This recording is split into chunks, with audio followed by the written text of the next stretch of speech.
Okay, people start joining in just a moment. We are live.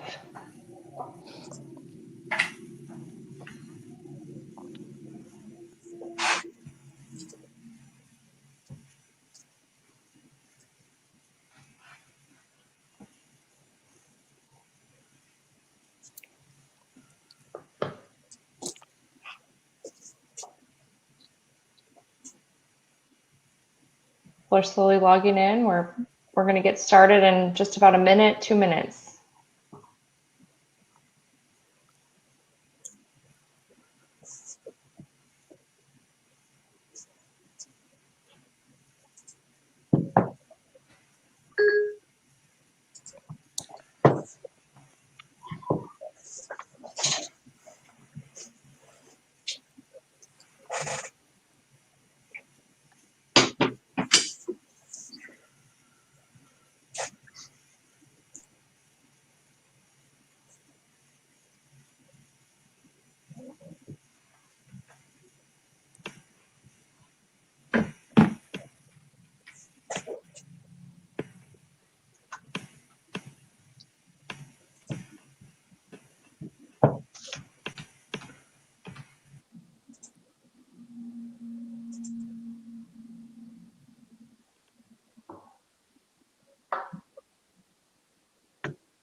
Okay, we're right at 2 o'clock Eastern.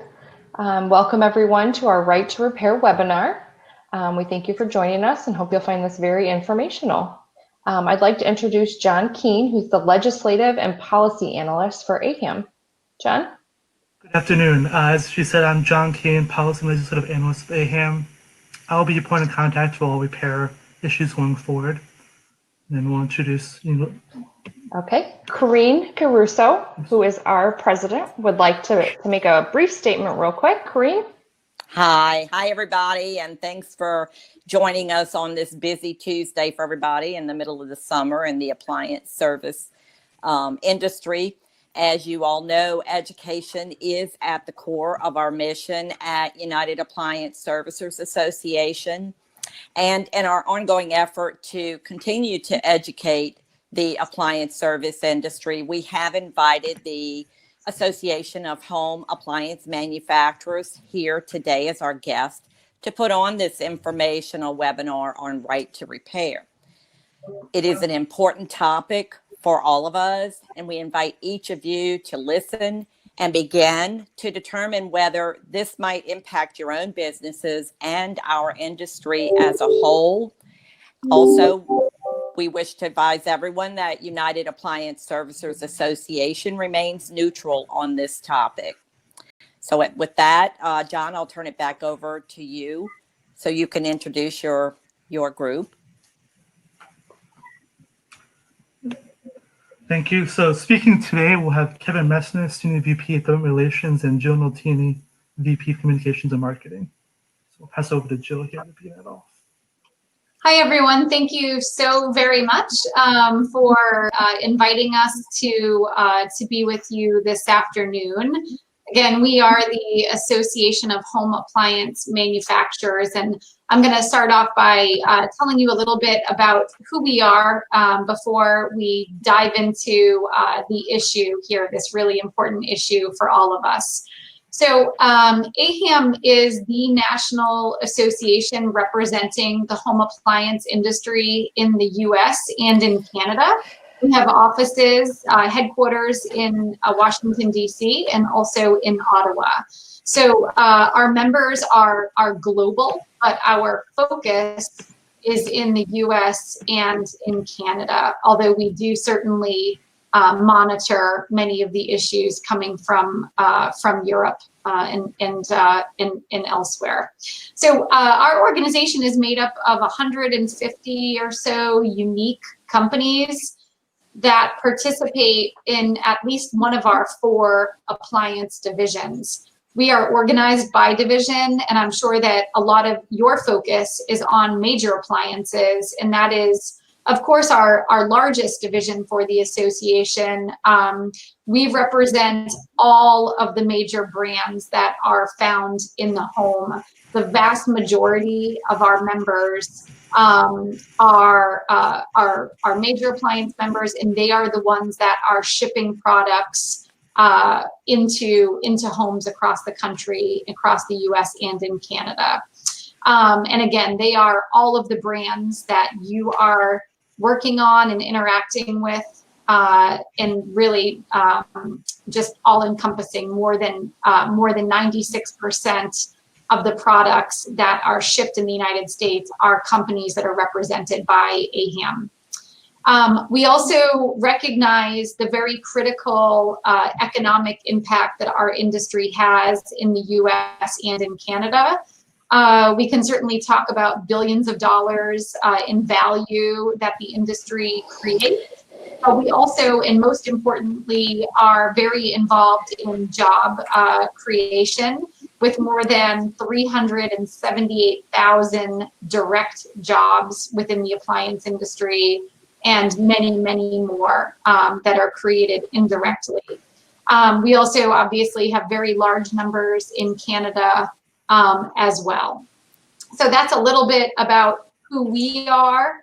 I wanted to, before we start talking about repair, appliance repair, and before Kevin dives into the policy side of this issue, I wanted to provide you with some of the data that we collect on appliance repair and consumer attitudes. Obviously, when people buy appliances, we know that the relationship doesn't end with the purchase.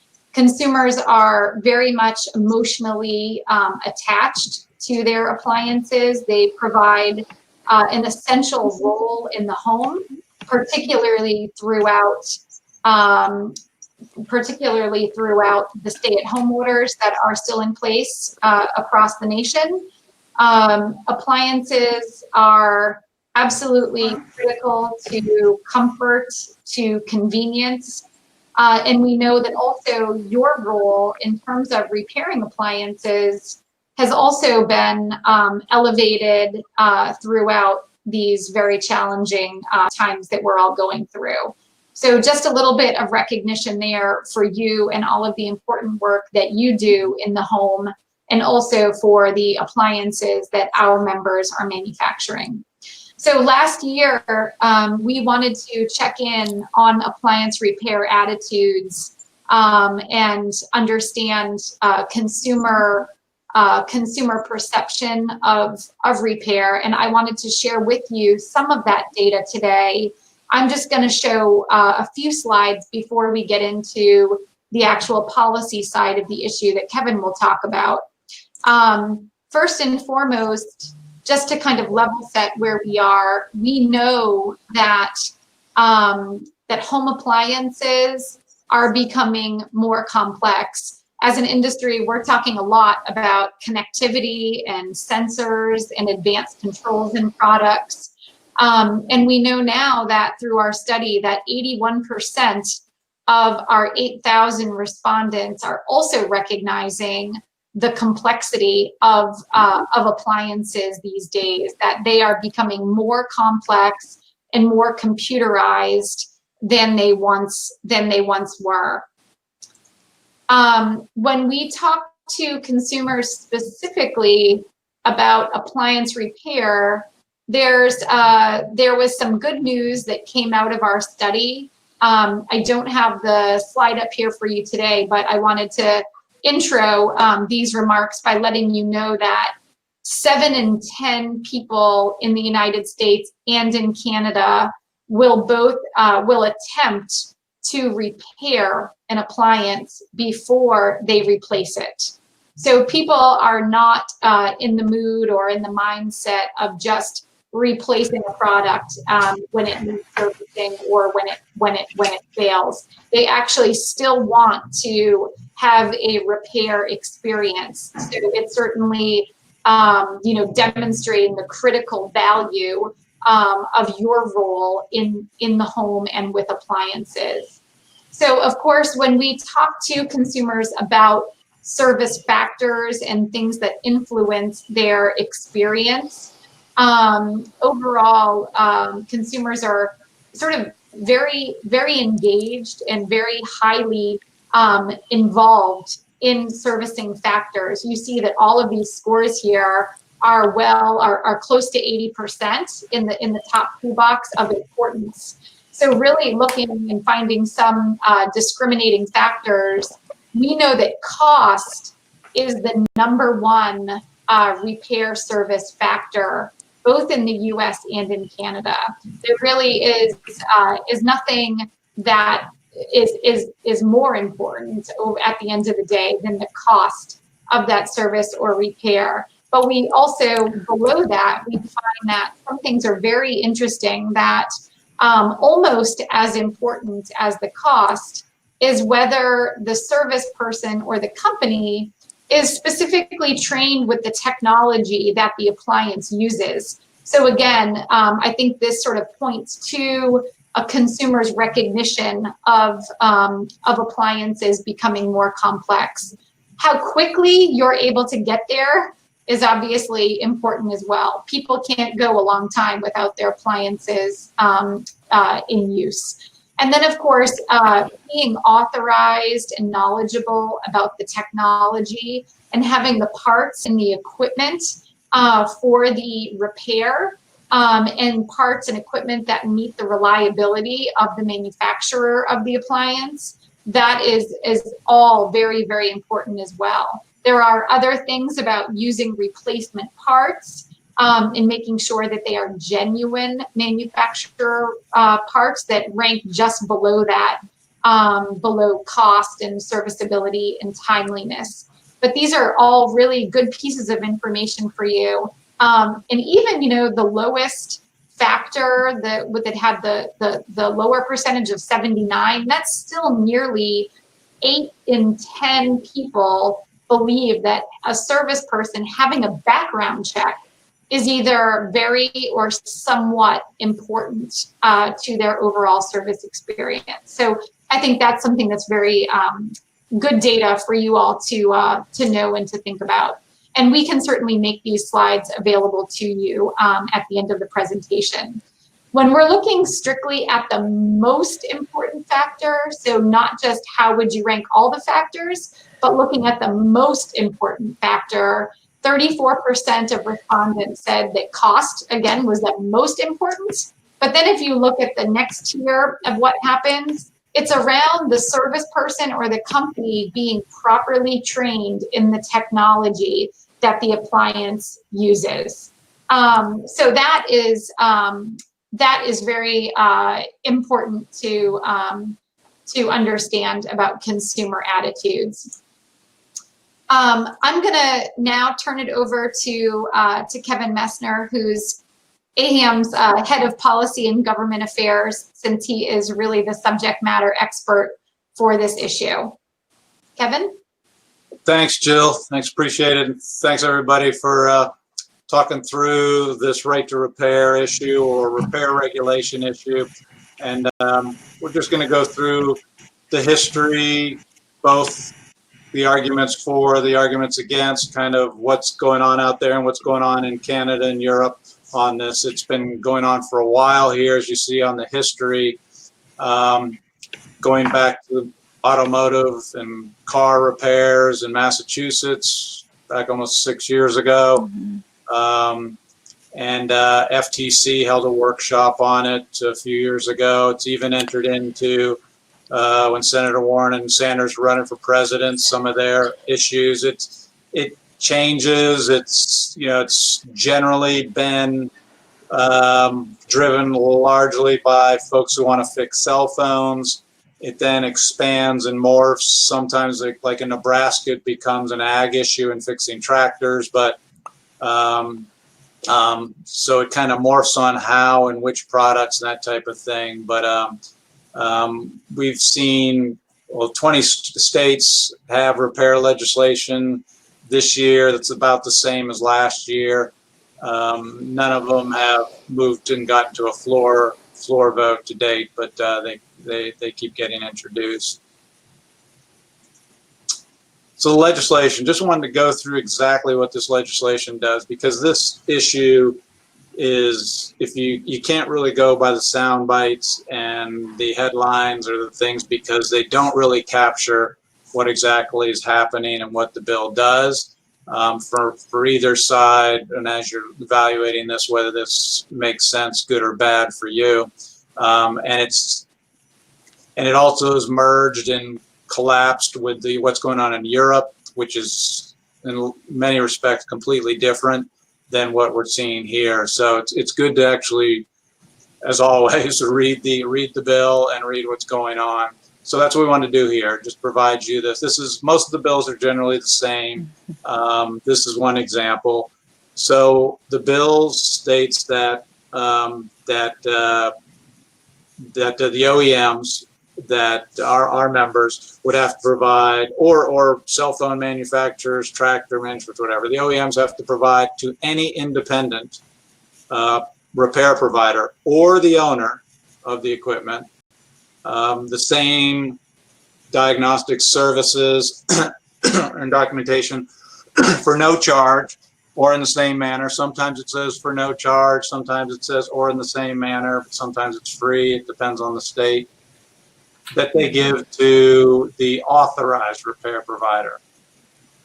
And that includes even many updates on software. So it's very expansive. It's everything, services, software, diagnostics, everything.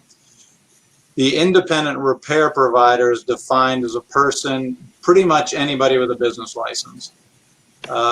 It's anyone that's operating in the state.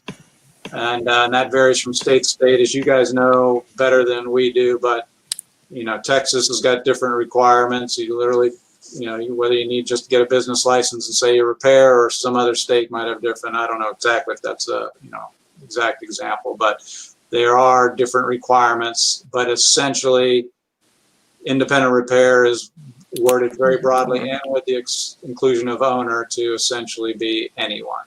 Now, authorized repair provider is someone who has an arrangement with an OEM. And then in Europe, I'll get to Europe a little later, but Europe, they use the term professional provider, professional repair person, or professional services, or something like that. So that's what the bill does. That's what the language says. So the supporters' view on the repair regulations, it's generally, you can go to Repair Association's website. This is pulled from there. And those are the groups that are part of Repair Association. And they have more information too on their views, but it gets into their views that you know, the product owner should have the right to repair. Kind of a do-it-yourselfer type person should be able to repair their products, in our case appliances, if they want to, and they should have the freedom to do that whenever and however they want. Yeah, so then it also is that the independents need access to the information as well. So it gets after the definitions in the bill, where whatever's provided to an authorized repair person, service repair person, needs provided to both the owner and the independent. So pretty much everybody, anybody that asks for it. Now, our concerns, and you know, there's others that have, you know, that share the concerns, are on the security and the safety of the issue. That it requires, you know, anyone that potentially, it incentivizes potentially people, repair service providers, or just Joe Schmoes from coming in, accessing, you know, Wi-Fi with connected means, potentially dealing with product safety issues, and property safety, as you all know, as well as we do, that with our products, with clothes washers and refrigerators, with water, it can be flooded.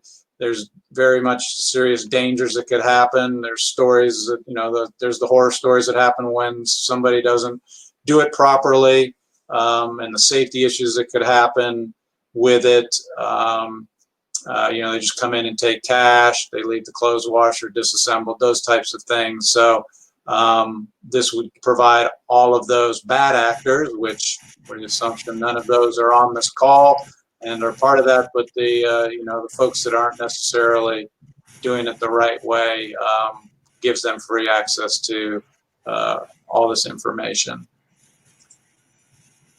We did a survey too, which we were a bit surprised, I think, by this, to see what are the quote authorized providers under this bill, and is it difficult to find them? Is it difficult for consumer to find them? And we found that there's 20,000, and I'll show maps here in a little bit, but 20,000 there's service providers and repair shops in the U.S. You all are all over the place, which is great if people need appliance repaired. And 87% are independent. And almost all, 94% are local small businesses. Most of, I assume all the folks that are on this call today, you guys are all largely small businesses and locally owned and independent. And those are, by and large, what our members then work with to appliances. They're not generally in-home OEM repair folks that go out and fix these. Again, as you guys know that better than I do, but that was not something that's necessarily. The impression is that the large multinational appliance manufacturers are repairing appliances, and that's not the case. So this is just a map we put together, which I thought you might find interesting, of the number of service repair. Now, these are the service repair folks that are represented by data from our members, so data that they use. So there's certainly a lot more when you include all the service providers that are not affiliated with some of our members. And again, this is just home appliance products. Doesn't get into cell phones and some of the other products that are incorporated into these bills. This is a picture of Canada. They're all around the border, which is where the population is, but it's very, very prevalent. Now, in international, just so that you all know, this issue comes up in Canada. We cover Canada as well. There was one of the parties, the NDP party, had right to repair in one of their campaign documents.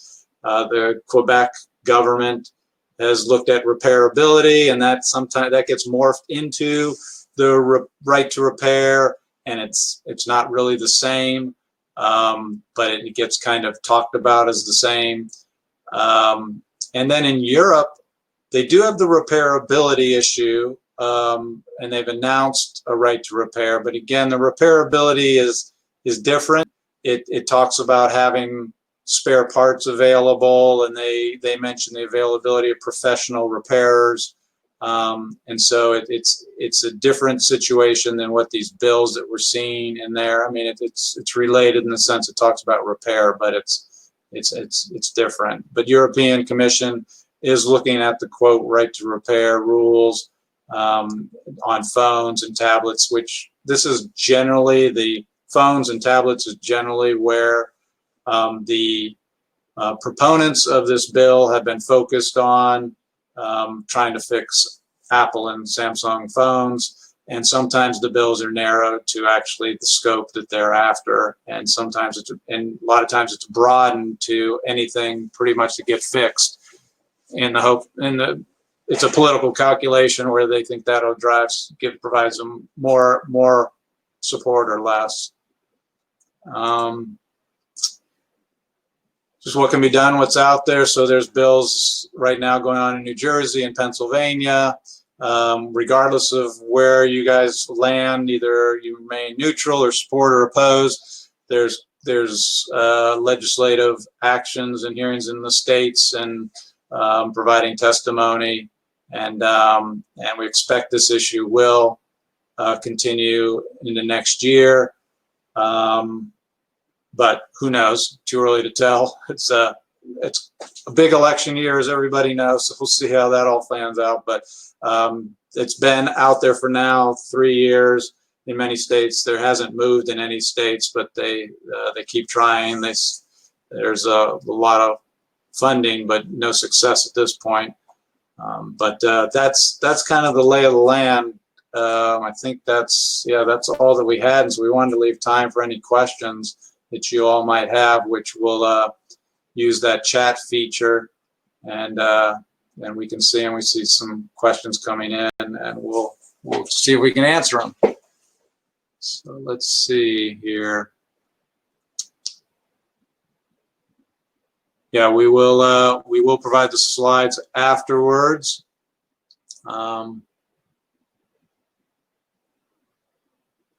Yeah, so if anyone has any, right now it's just comments about the slides. So if anyone has, though, any questions, we'll give you a chance to type them in. We do appreciate your comments too and sharing your feedback with us.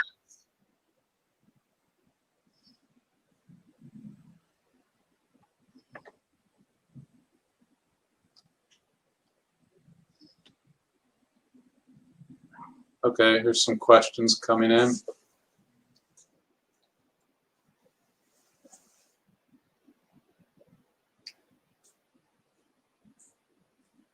So, question on the manufacturers are in favor in this legislation. No, we are very much opposed to this legislation.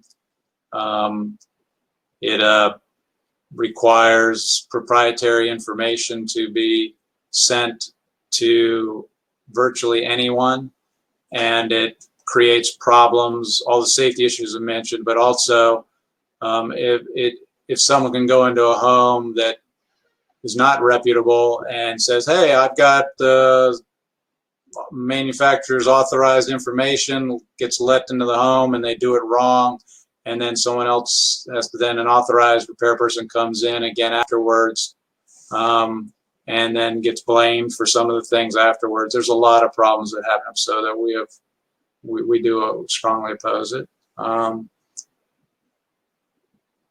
of the questions, why can't we find common ground? We actually generally do have interest in compromising on issues. It's not usually, we don't take my way or the highway, but in order to compromise or negotiate, there has to be, both parties have to be willing to do that, and there really isn't any way to compromise about giving proprietary information to anybody free of charge or into the same thing. So it's a fundamental issue of whether or not this kind of information, and it's different than a cell phone, where a cell phone you can go to a kiosk in a mall, or a car you drive it to the dealership. As you all know, this is for our major appliances. The repair person is coming into the home, a really special place, private space, safe place for people, and it's a whole different level when you're letting somebody in the home to repair. And so it needs to be done in a safe way and the right way. So we're very protective of that safety, because as Jill said, regardless of who comes in, the brand is still on the appliance. Let's see. The issue of liability been included in the language of any of these bills? Not really, in the sense that when we talk about liability and problems that exist, there's no recognition. It's more of a, the owners do it. They default. The do-it-yourselfer has the right to fix their appliance. They own it, and they should be free to do whatever they want. Which we don't disagree. It's their appliance. They should be able to do whatever they want. But that's different than bringing in, others that could potentially have liability to come up and clean up any messes that might be caused because of that, and to make it a law where manufacturers have to provide information regardless of liability issues that could arise is problematic. Let's see. The question is, why have you gone with authorized instead of professional? So none of this is our language. Professional is what the European Commission came up with, and authorized, the bill authorized and independent, is language that the proponents of the bill have come up with. Another question, do we know liabilities to servicers or manufacturers will be held responsible for based on consumer improper repair? Yeah, I mean, that's one of the big issues. When there is an improper repair, based on additional information that this bill would require by law to have, if somebody comes in afterwards, then that's all. This bill doesn't necessarily care or focus on that. Another question, why can't the independents be required to hold specific insurance that would give the independents the right to have access to the info? That's right now the bills, again, these are not bills that we've drafted, we oppose them, but the intent really of these bills is to, I mean, if you look at the Repair Association, there's companies there that want to fix cell phones, and they want information from Apple and Samsung to fix cell phones, and they want to get it at free, and then that kind of then dovetails into bringing in major appliances. So, yeah, that whether the independents, authorized, professional, that whole wording, and owners is all very important, and how it's drafted, and who all is included and who isn't. Another question, will the manufacturers be open to sharing information with qualified servicers that can prove they're qualified that do not have factory authorizations? So manufacturers are members, have, and you all know this as well or better than we do, the relationships that are, quote, authorized by them, that then gives their stamp of their brand recognition and stamp of approval, so that when people call them, they have their authorized dealers. Going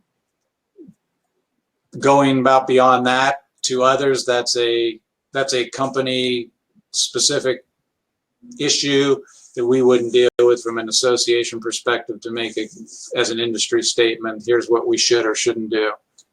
Another question, if the bill is passed and the independent servicer primarily works with third-party warranties, how would the servicer be impacted? Let me think about that. If the bill was passed, the independent servicer,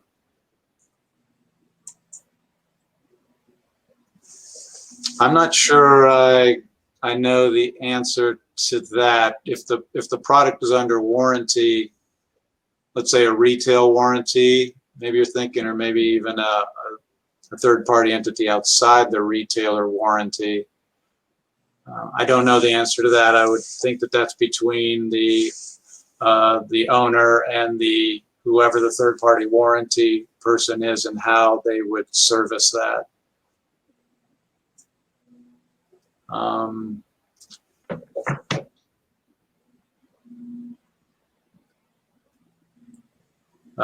Not sure what the compromise could possibly be that wouldn't be a complete negative for authorized services, would there? Well, that's at this point there really hasn't been any negotiations or compromise. I mean, our position is really that this bill is really not negotiable. It's so far-fetched from our perspective, and that there's really, it's so far to one extreme, there's really not much to see where there could be common ground on. Another question, what about a fixed charge scaled to the independent's insurance professionalism? So the fixed charge, it depends on, I mean, if you are an authorized entity that has the manufacturer, then knows you have the background check, knows that you have the whatever it is that they're comfortable with. There's more that goes behind a repair service technician coming into a home than just a monetary business transaction between the company and providing someone with information. because that person's coming into the home, there's all these safety and background checks and knowledge of that. It all has to, and that takes time. And so the OEMs want to be sure that if they're providing this information, it's done to the right entity. So I think there would have to be more to it than just a fixed charge to say, hey, anybody that's willing to pay for it gets it, because people will pay for it, and that doesn't necessarily mean that they should get it. So Kevin, real quick, you just said anyone who pays for it. So in the future, would it be possible in this bill, I mean, I know rewording would take a lot, but to make it where if they were a member of an association or an accredited organization, that then, they could get it that way? Because, John Doe could pay, but if they're a member of, an accredited organization or somehow going through that, would that work? Right, so that has not been something that has been discussed, but just conceptually, if there was, let's take the European example, which is, well, maybe that's not a good example, but however you define author or independent repair person, whatever term you want to use, at minimum, there has to be some criteria and some filter, so it's not just anybody with a business license. So I would say just kind of in a spectrum. Right now, they're anybody with a business license, and then you could have on the other end of the spectrum ours, where it has to be, it should be authorized. There isn't anyone really, and I'd say in the space where in between, where it should be some kind of organization. I'm not even aware. Like, let's say your organization says in order for you to be a member, you have to have a background check. You have to be knowledgeable. You have to pass a test. I don't know, I'm just making stuff up. And in order to do that, we get it certified. It's third party. There's all kinds of blah, blah, blah, blah, blah. And if you have that seal of approval, that is more than what the bill does. It's less than what we want, but it's more than what the bill does for sure. Right. Kevin, this is Corinne Caruso. It looks like my camera is frozen, but, when we previously had our discussion with you, we discussed with you that many of our members, while not warranty authorized, are definitely professional servicers who receive training on the product and attend industry events.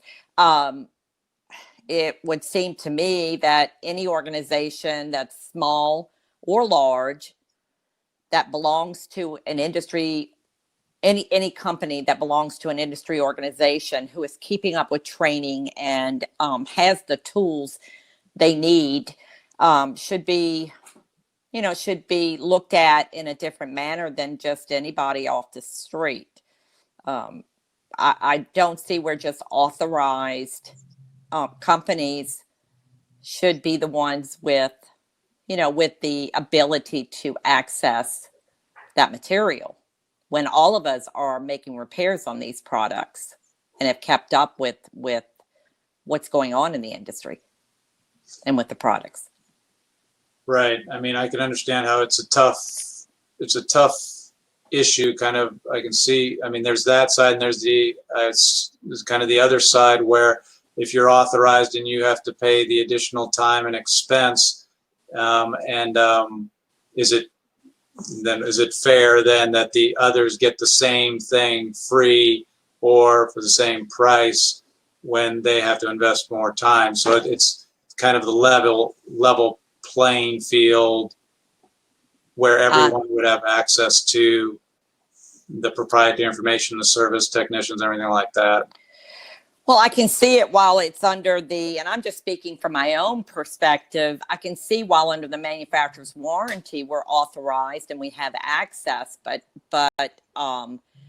particularly when a product is out of the manufacturer's warranty, I'm confused about why the bill would not allow for professional servicers to be able to have the same access as an authorized servicer has when the unit's under manufacturer's warranty. We decide to do warranty and accept less than what our going rate is to get our foot in the door.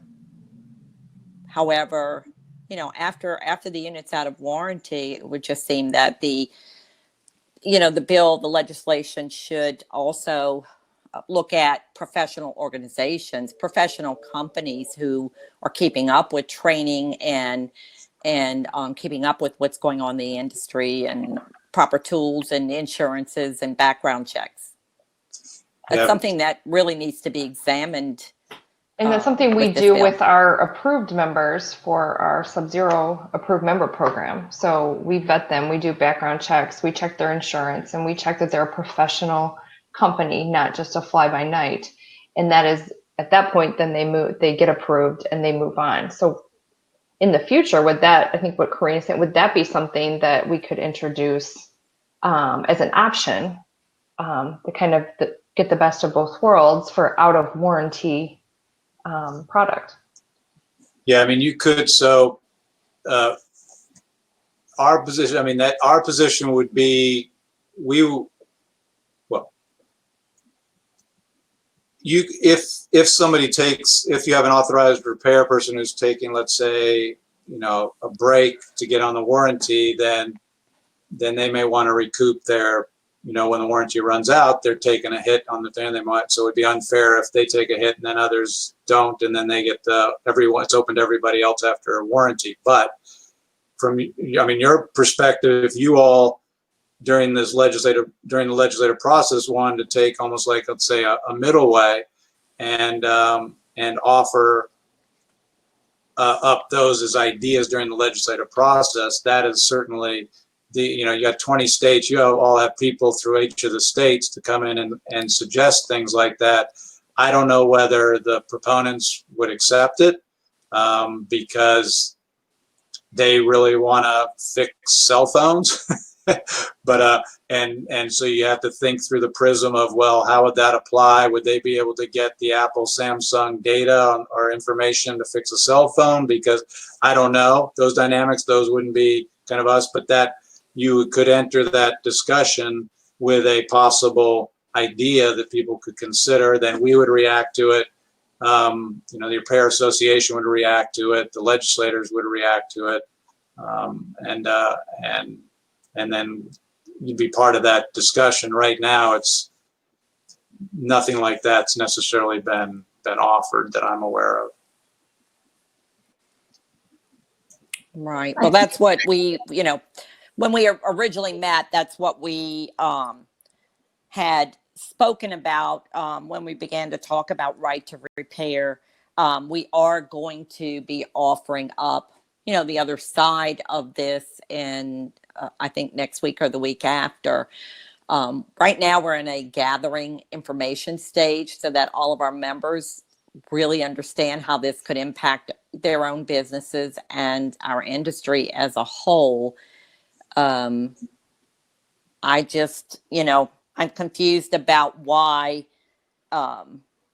we wouldn't be looking at professionals versus just anybody off the street instead of just authorized. Yeah, and it's really, this is just thinking, as you sit down and write legislation, how you would write that to define it so it was ensured that, we haven't spent the time to think about that, but you need to, one of the things to make sure it's defined tight enough to make sure that there's not a loophole. I mean, that any lawyers can, figure out how to word it, but, and how Europe defined professional versus authorized, and, whether that would do what would make sense for you all. Right. Well, they were able to do it, so I guess it's a possibility. But there are so few appliance servicers left in North America right now. It is an industry that has seen a decline through the years. And the ones that are here, majority of the servicers that are here have really fine-tune their skill and are savvy business owners, whether small or large. So I think that is something that needs to be brought to the forefront, because we can't afford to lose more good appliance servicers in our industry. And this is something that really could impact all of us. Just if we lose the ability to continue to provide the services that consumers need. Yeah. I would imagine, I mean, a lot of the proponents of this thing is they talk about do-it-yourselfers and that type of thing. So not a reason not to do it, but what you're talking about would be excluding them because it would be a professional repair person. So exclude the do-it-yourselfers, which we would be supportive of, in the sense we're not opposed to people doing their own repairs. Jill can talk about, she had to just repair her own dishwasher recently by herself during COVID, but that's fine. But you just being aware, you could come in where the proponents may not like the idea. We may not like the idea, but that doesn't mean you shouldn't do it by any means. I mean, I think you all provide a very good perspective on the issue, regardless of if we agreed 100% or the other side didn't, because it's really the key that you're talking about is where is the Joe Schmo versus a reputable, authorized, professional, however you want to call it, repair person. That's one debate, and then there's the other debate on then their whole relationship between the authorized, the OEM, the licenses, the software, the access to the service technicians, and in a timely manner to the OEMs, and that whole debate is a whole another kind of compartmentalized problem as well. Well, I can tell you where the professional is versus the Joe Schmo. They're at these industry service organizations, continually fine-tuning their skills. And so I see a professional service organization like ourselves, and there are several others that could help, vet companies for an initiative like this. Yeah, I think you're making a great point on all of the training that you're providing, and a lot of your members are commenting in right now in the chat box around the extra money that they've paid for background checks and drug testing and continuing education. And really, our goal goes back to one of the slides that was presented here. It's really around consumer protection, property protection, product safety, and also with these new issues around cybersecurity. We want to maintain a relationship for consumers with their appliances. They're going to go back to the brand and always know that the responsibility continues throughout the life of the product. And our manufacturers are committed to that, and we want people to have really positive experiences with their repair. So I think what you're saying, Corinne, is it's really great that you perform all of this extra skills and refining skills and credentialing. And it's really just about how to define it and making sure that none of the bad actors can sneak under the wire, and receive information, because there's certainly a lot of examples out there as well, especially with the complexity of appliances, that they're not being repaired well, or people are being left high and dry after handing over cash to some repairers. So we want to be, very careful. And at the end of the day, as long as we all have the same goals in mind, we should be able to reach some kind of agreement. Right. Some type of common ground is what's needed, I believe. Yeah. Let's see, other questions. What happens when the appliances are licensed by the software it uses, similar to what John Deere is doing, and it becomes illegal for anyone to touch it because the software license does not expire? I'm not sure what the answer is to that question for us. I mean, we have, as you all know, the connected appliances are becoming more and more prevalent. What we are, I guess I should say, what our general views have been, and what we have stated is especially on the DIYs, and I'm an mechanical engineer. I worked at General Motors. I used to fix my car all the time and didn't really mind doing it. I don't do it anymore. And I'm a mechanical engineer, and I worked at General Motors, and I can't do it. It has to be somebody who, and it doesn't have to be an engineer, but it has to be a person who knows how to fix a car. And that's just fact of life of where we are right now. We don't have an ice box anymore. We have a complicated refrigerator, and it's very hard to fix these things, and you have to know what you're doing. And some of that then brings in, because these complexities, license and proprietary software, access to Wi-Fi, and it's just a different situation that we're in. And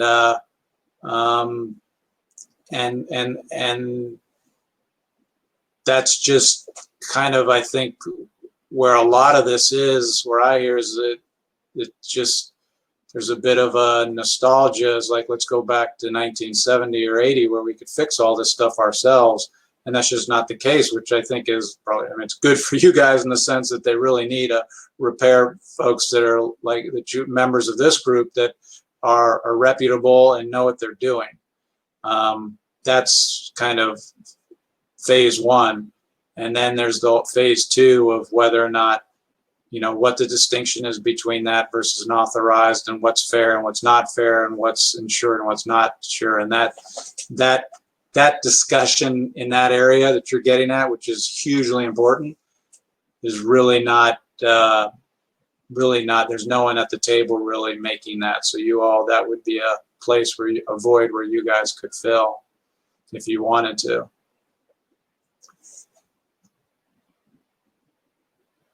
Okay. Do we have any other questions, Kevin? You're I think seeing? that's it, unless you wanted to finish up anything or any other questions I missed. I see a lot of comments, so we'll just kind of filter through those. And we can reach out to people who've asked for the slides, as well as who asked other questions, not specifically related to the right to repair. If you guys have a moment, please take the poll and just let us know how the webinar was. And I wanted to just thank you, Kevin, Jill, and John, for taking time out of your day to help us educate our membership. And we look forward to more conversations on this point.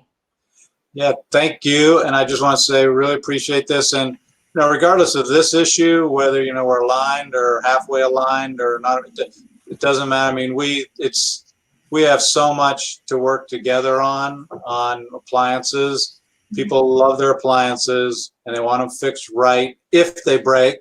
They hardly ever do. I mean, if members cook them, make them very well, but when they do, they want them fixed. And so we have a lot in common. I would say more, if not most, everything that I would expect would be in common. So we look forward to working with you guys on this or other issues down the road. And thanks, really appreciate the time.